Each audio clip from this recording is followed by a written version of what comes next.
अगर वहाँ पे टिकट काट के किसी को दिया होगा तो उसका भी एक निश्चित रूप से कोई कारण रहा होगा। वैसे भारतीय जनता पार्टी में तमाम ऐसे लोग हैं जिनको टिकट दिया गया, उन्होंने वापस कर दिया। हमारे नेता स्वर्गीय आदरणीय मुलायम सिंह यादव जी कहा करते थे, राजनीति एक ट्रेन है, लोग आते हैं, सवारी करते, जाते रहते, उतरते रहते, लेकिन ट्रेन सीधी चलती रहती है। हमारी पार्टी पे कोई फर्क नहीं पड़ता। पूरा जो देश के लोग हैं वो सब लोग अब इस बार परिवर्तन चाहते हैं। बस बड़े बड़े राजा महाराजा हुए, जनता ने उन्हें उखाड़ के फेंका। इस बार लखनऊ में राजनाथ सिंह भी हारेंगे। समाजवादी पार्टी के जो इंडिया अलायंस के प्रत्याशी रविदास मेहरोत्रा जी हराएंगे उनको। और भी कुछ लोग हैं, उनसे भी जान लेते हैं। भाई साहब, क्या नाम है और इस बार लोकसभा चुनाव में आपके ज़िले में क्या कुछ तैयारियां हैं? सर, मेरा नाम सूरज यादव है, मैं अमेठी से आया हूँ। मैं आपसे माफ़ी चाहता हूँ कि थोड़ा मैं दूसरे मुद्दे पर बात करना चाहता हूँ। समाजवादी छात्र सभा के जिला उपाध्यक्ष राजीव यादव जी का रोड दुर्घटना में उनका निधन हो गया है, तो मैं आज पार्टी कार्यालय आया और राष्ट्रीय अध्यक्ष जी से, प्रदेश अध्यक्ष जी से मुलाकात की। मैं चाहता हूं कि उन परिवार वालों को कुछ न कुछ उनकी आर्थिक मदद की जानी चाहिए, क्योंकि राजू यादव एक सक्रिय कार्यकर्ता थे पार्टी के।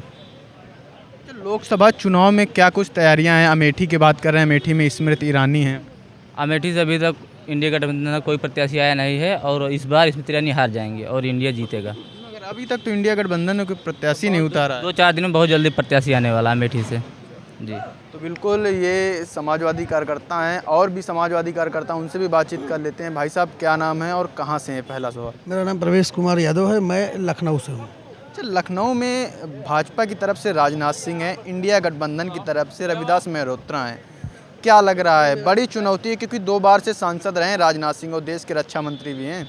देखिए, चुनौती इस लोकतंत्र में कोई नहीं होती है। जनता का जब मूड बनता है, जनता जब परिवर्तन चाहती है, आपने देखा बड़े बड़े राजा महाराजा हुए, जनता ने उन्हें उखाड़ के फेंका। इस बार लखनऊ में राजनाथ सिंह भी हारेंगे। समाजवादी पार्टी के जो इंडिया अलायंस के प्रत्याशी रविदास मेहरोत्रा जी हराएंगे उनको। और हमारी तो मोहनलालगंज सीट है, वहाँ पे भी आर.के. चौधरी जी को टिकट मिला है समाजवादी पार्टी की तरफ से। वहाँ पे भारतीय जनता पार्टी का जो सांसद है कौशल किशोर, उसने 10 साल में कुछ नहीं किया है। एक गली में उसका कहीं पत्थर दिखा दीजिए कि कौशल किशोर जी ने एक नाली बनवाई, रोड बनवाया, सड़क बनाया, कुछ भी नहीं बनाया। सिर्फ वो उसकी गलतफहमी ये कहता है कि हमें मोदी के नाम पे वोट मिलता है, हमें जनता से नहीं मतलब है। जनता पूरी तरीके से त्रस्त है और इंडिया गठबंधन के जो प्रत्याशी हैं माननीय आर.के. चौधरी जी लगभग 2.5 लाख वोटों से मोहनलालगंज 34 लोकसभा क्षेत्र जो है वो जीतने जा रहे हैं। आप इंडिया गठबंधन की बात करें, लगातार देखने को फूट मिल रही है, लगातार नेता चित्र बिथिर हो रहे हैं। क्या लग रहा है चुनाव से पहले इस तरह का माहौल? हमारे नेता स्वर्गीय आदरणीय मुलायम सिंह यादव जी कहा करते थे, राजनीति एक ट्रेन है, लोग आते हैं, सवारी करते, जाते रहते, उतरते रहते, लेकिन ट्रेन सीधी चलती रहती है। हमारी पार्टी पे कोई फर्क नहीं पड़ता। बार बार पूरा जो देश के लोग हैं वो सब लोग अब इस बार परिवर्तन चाहते हैं। बस भाजपा कहते हैं कि अब की बार 400 पार, और हम लोग कहते हैं ये एकदम हारने जा रहे हैं। खोखला इनका नारा है, कुछ भी नहीं, 400 पार तो क्या, ये 200 पार हो जाए तो बहुत बड़ी बात है। इनकी बौखलाहट है, इनकी सरकार जाने वाली है, इसलिए नेताओं के ऊपर ईडी, सीबीआई ऐसे संस्थाओं को दुरुपयोग करके ये लोगों को डरा रहे, धमका रहे, लोगों को जेल भेज रहे हैं। तो जिनको मान लीजिए अरविंद केजरीवाल जी को जेल भी भेजा है, तो वहाँ की जनता जितना आप आम आदमी पार्टी की सरकार में थी, अब उससे ज़्यादा जनता, दोगुनी जनता आम आदमी पार्टी मुख्यमंत्री के साथ में हो गई है और वहाँ की 7 सीटें हारेंगे। कहीं से इनको दिख नहीं रहा है, उम्मीद नहीं दिख रही कि हमारी सरकार बन रही है।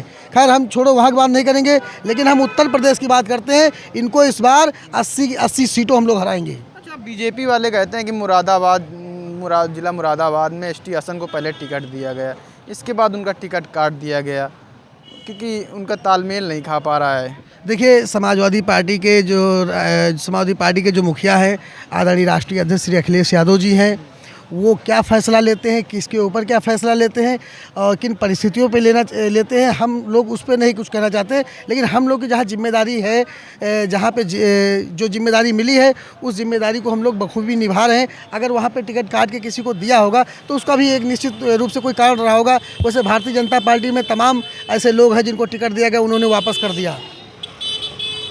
तो तमाम ऐसी सारी चीज़ें हैं, लेकिन आप निश्चित तौर पर जानिए कि इस बार भारतीय जनता पार्टी का उत्तर प्रदेश और देश से सुपड़ा साफ होने जा रहा है, इसीलिए उसमें बौखलाहट दिख रही, झलक रही है साफ साफ। मुख्यमंत्री अरविंद केजरीवाल को ईडी ने रिमांड में ले लिया है शराब नीति मामले में, कैसे देखते हैं, कुछ फर्क पड़ेगा क्योंकि इंडिया गठबंधन का हिस्सा है अरविंद केजरीवाल? अगर उनके ऊपर कोई आरोप, वो तो बताया जा रहा है उनके ऊपर कोई अभी तक आरोप सिद्ध ही नहीं हुआ है। वो तो तानाशाह सरकार चल रही, हिटलर जैसी सरकार चल रही, जिसको पाए उसको जेल में डाल दिए, जिसको पाए उसको गोली से मरवा दिए, ऐसी सरकार चल रही है। मतलब तानाशाही सरकार चल रही, और इससे जनता ऊब चुकी है। और आप देखिएगा सातों की सातों सीटें दिल्ली की ये लोग हारेंगे। तो बिल्कुल ये समाजवादी कार्यकर्ता हैं जिनका साफ तौर पे कहना है कि आने वाले लोकसभा चुनाव में जिस तरह से बीजेपी सरकार तानाशाही चला रही है वो लोकसभा चुनाव में जरूर हराएंगे। राजधानी लखनऊ से वीडियो जर्नलिस्ट प्रियांशु तिवारी के साथ मैं आयुष अवस्थी।